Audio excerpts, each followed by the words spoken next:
APSC aspirants కండి ఈ మధ్యకాలంలో సెలవులు రావడం వల్ల వీడియో చేయలేకపోయినా సో అందుకని ముందు వీడియోలను బుక్ చేస్తాను ఒకసారి. ఇవాళ నుంచి మనం కంటిన్యూ ఉంటుందండి.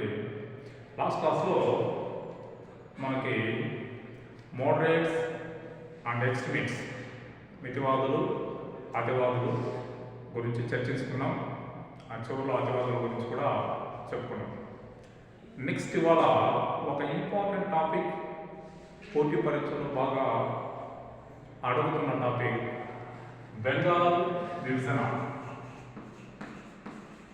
బెంగాల్ విభజన అసలు ఈ బెంగాల్ ఏంటి, దీన్ని విభజించడానికి కారణాలు ఏంటి, బెంగాల్ విభజనకు ముందు భారతదేశంలో జరిగిన సంఘటనలు ఏంటి. ఆస్పిరెంట్స్కి ఒకటి గుర్తుపెట్టుకోవాలండి, బిట్టు ఆన్సరు, క్వశ్చన్ ఆన్సర్ అట్లా చదివితే కుదరదండి. పోటీ పరీక్షలు మనం థియరాటికల్ ప్రాబ్లంలోనే చూడాలి. అట్ ద సేమ్ టైం ఒక కాన్సెప్ట్స్ని మనం అన్ని కోణాలను చర్చిస్తేనే మనం ఆన్సర్ చేయగలుగుతున్నాం. ఇప్పుడు వస్తున్న ప్రశ్నలు అలాగే అనమాట. ఆ క్వశ్చన్ ఆన్సర్ అంటే నమ్మదు. సో ఫర్ ఎగ్జాంపుల్ ఇప్పుడు మనం బెంగాల్ విభజన అంటే మీకు ఐడియా ఉంటుందండి ఆస్పిరెంట్స్కి. పలానా సంవత్సరం విభజించారు, పలానా వయసు అయిన ఐడియా ఉంటుంది. అది అందరికీ కామన్. అది ఒకవేళ ప్రశ్న ఇచ్చేటప్పుడు బెంగాల్ విభజనకు ముందు దారితీసిన సంఘటనలు ఏంటి, లేదా బెంగాల్ విభజన కారణాలు ఏంటి అని ఇచ్చారనుకోండి, ఈ క్రింది వాటిలో సరైనది ఏది, సరికానిది ఏది అని అడిగినప్పుడు మనం ఖచ్చితంగా కన్ఫ్యూజ్ అయిపోతాం. అందుకని కాన్సెప్ట్ మనం వెళ్ళేటప్పుడు ఒకసారి బాగా గుర్తుపెట్టుకోవాలండి. బెంగాల్ విభజన సరే ఇది బాగానే ఉంది. బెంగాల్ విభజనకు ముందు దారితీసిన పరిస్థితులు ఏంటి, అది ఏదైనా సమస్య ఉంటేనే కదా తర్వాత బెంగాల్ విభజన అనేది అవుతుంది.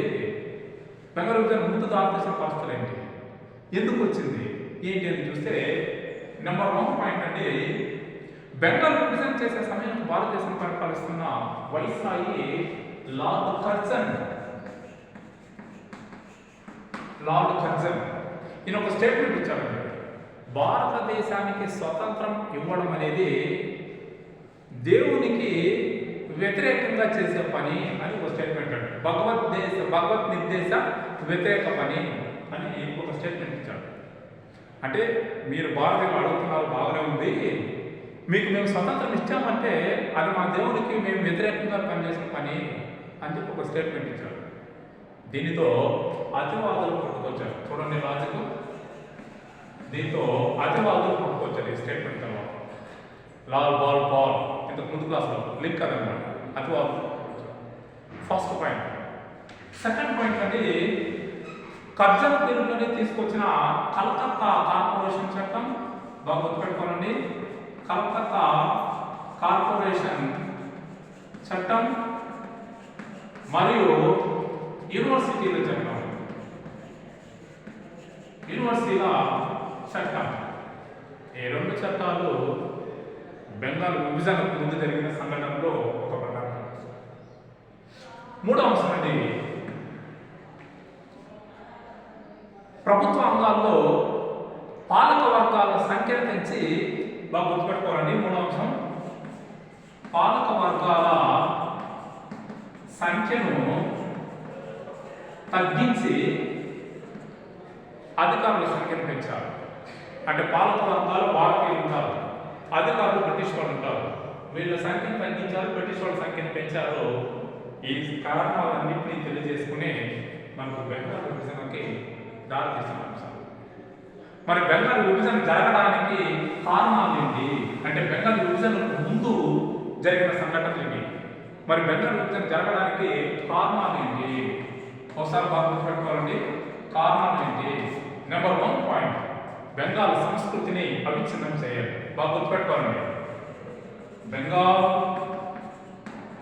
సంస్కృతిని అవిచ్ఛిన్నం చేయాలి అంటే భగ్నం చేయాలి. నెంబర్ 1. నెంబర్ 2, బెంగాల్లోని ఎక్కువగా విప్లవవాదులు ఉన్నారు, ఉద్యమకారులు ఉన్నారు, వాళ్ళని చెదరగొట్టాలి. ఉద్యమకారులు ఎక్కువ ఉద్యమాన్ని ఇక్కడే పుట్టేది, వాళ్ళని చెదరగొట్టాలి. నెంబర్ 2. నెంబర్ 3, బెంగాల్ జనాభా 8 కోట్లు, పశ్చిమ బెంగాల్కి 5 కోట్లు, తూర్పు బెంగాల్కి 3 కోట్లు డివైడ్ చేసుకోవాలి. ఈ బెంగాల్ విభజనకు మద్దతు ఇచ్చిన వర్గం ఏంటంటే ముస్లిం లీగ్. ముస్లిం లీగ్ 1906 లో వెరీ ఇంపార్టెంట్ పోటీ పరీక్షలో నెంబర్ ఆఫ్ టైం రిపీటెడ్ అని పెట్టి ముస్లిం లీగ్ మద్దతు ఇచ్చింది బ్రిటిష్ వాళ్ళకి. ముస్లిం లీగ్ ఎందుకు మద్దతు ఇచ్చిందంటే it's a very small concept, it's divide and rule. Divide and rule, విభజించు పాలించు, ఇక్కడ నుంచి స్టార్ట్ అవుతుందని మనం బాగా గుర్తుపెట్టుకోవాలి. డివైడ్ అండ్ రూల్, విభజించు పాలించు. ఎవరు విభజించు అంటే హిందూ ముస్లిం ఐక్యతను దెబ్బ కొట్టారు. మన ఇద్దరు కలిసిపోయిన ప్రమాదం బ్రిటిష్ వాళ్ళకి, అందుకని దెబ్బ కొట్టారు. అలా దెబ్బ కొట్టితే ముస్లిమ్స్ యాక్సెప్ట్ చేశారన్నమాట. ఇవి బెంగాల్ విభజన జరగడానికి కారణం.